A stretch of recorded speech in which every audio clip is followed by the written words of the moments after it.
Halo sahabatku, dimanapun kalian berada. Oke, di sini bersama saya kembali, Ferendi Porangsilo. Oke kawan, di video kali ini saya akan membahas tentang sejarah umbi porang di Indonesia. Oke, di video kali ini saya akan membahas umbi porang yang ada di Indonesia ini secara lengkap. Sejarah porang di Indonesia adalah fenomena zaman. Beratus-ratus tahun porang yang ada di bumi pertiwi ini, di pinggir jurang, di bawah rumpun bambu, di bawah pohon duku dan pepohonan yang rindang lainnya, di semak belukar, di hutan lebat, tanpa ada orang kita sudi menengok atau bisa memanfaatkannya. Bahkan jadi gulma dan musuh bagi petani karena lebatnya daun porang yang mengalahkan tanaman sayur dan lain-lain. Dicabut, dibabat, dibuang ke jurang. Tahun 1943 Jepang datang menjajah negeri ini, bukan untuk mencari rempah-rempah seperti orang Eropa, bukan mencari emas, tapi mereka mencari porang atau badul atau ponca untuk memberi makan ratusan ribu pasukan yang sedang berperang di hampir seluruh daratan Asia, Korea, Cina, dan lain-lain. Makanan utama mereka, orang Jepang, bukanlah beras atau gandum, tapi konjak atau porang. Tetapi proses pengolahan porang jadi makanan sangat dirahasiakan oleh mereka. Mengapa? Karena kalau sampai kita orang Indonesia tahu cara mengolah porang menjadi makanan, jadi beras shirataki, jadi konyaku, jadi mie porang, maka mereka khawatir nanti porang kita dikonsumsi sendiri dan mereka tidak dapat lagi suplai porang untuk prajurit mereka di luar negeri.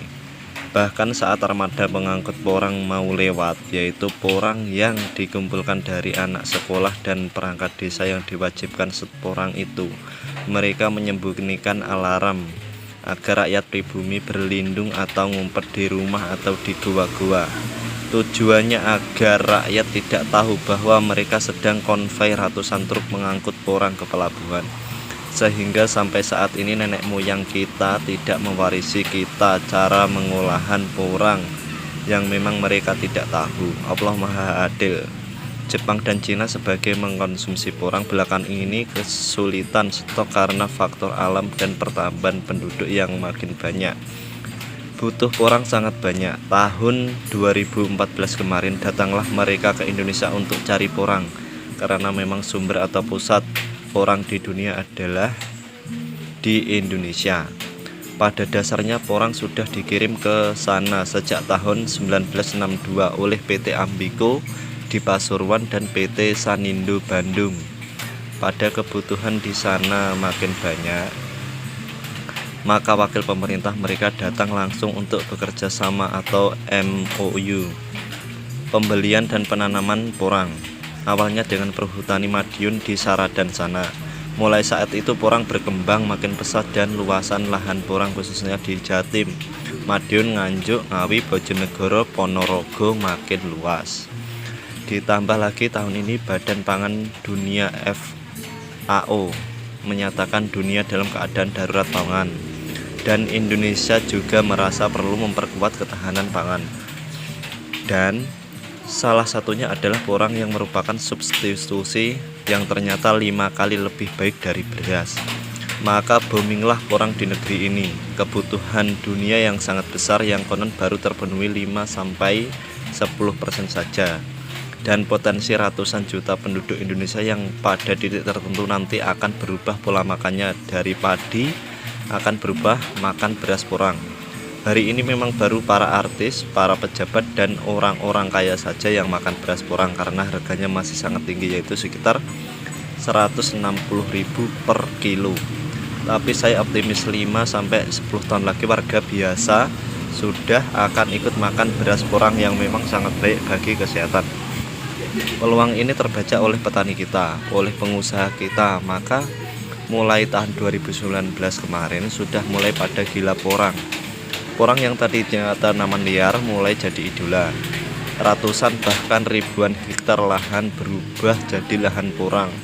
Potensi pendapatan porang yang sampai ratusan juta per hektar per musim membuat para pengusaha yang selama ini tidak melirik dunia pertanian mulai berebut peluang bertani porang. Porang sudah jadi primadona dan insya Allah akan terus jadi primadona, mengingat bahwa itu adalah kebutuhan pokok dan kebutuhan industri. Semoga hadirnya porang bisa membawa kemaslahatan bagi petani pedesaan dan petani pinggir hutan untuk menikmati hadirnya fenomena porang ini, mengingat merekalah yang ada lahan, ada waktu, ada tenaga. Semoga bukan hanya para pemodal dan pengusaha yang kaya raya dari porang, tapi yang utama adalah petani porangnya.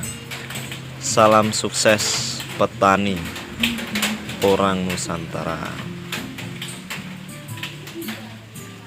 Oke, di akhir kata, wassalamualaikum warahmatullahi wabarakatuh. Yang belum subscribe tolong di subscribe dan bagikan video saya ini ke teman-teman yang lainnya. Salam sukses untuk petani porang di seluruh Indonesia.